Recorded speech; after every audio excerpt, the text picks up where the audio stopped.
Welcome to Penrose Learning, where we make understanding easy. You'll start by confirming prerequisites and taking the first actions.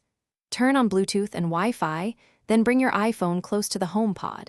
If you see the setup card, tap it. If not, open the Home app and tap Plus to add accessory. Once done, make sure both devices share the same Apple ID and network. You're initiating discovery now, so the HomePod can advertise itself to your iPhone and Home app for pairing and configuration. Next, dig into networking and home settings to make discoverability robust. Open Home app, go to Home settings, and confirm HomePod appears as a hub. This lets it advertise services.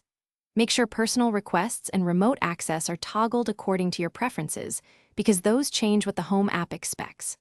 Once done, verify your router allows MDNS/Bonjour traffic. Isolation, guest networks, or VLAN often block discovery. If you're using a mesh system, place the HomePod and iPhone on the same node to reduce latency and packet loss. Finally, complete setup and handle problems decisively.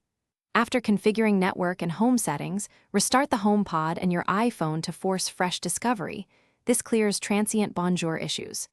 If discovery still fails, reset the HomePod and set it up anew from the Home app. That clears lingering configuration conflicts. If problems persist, inspect your router. Disable AP isolation, enable MDNS reflectors, or temporarily place both devices on the main SSID. One key tip: restarting network gear often resolves invisible device discovery quickly. Thanks for watching. If this was helpful, leave a like and consider subscribing. See you next time.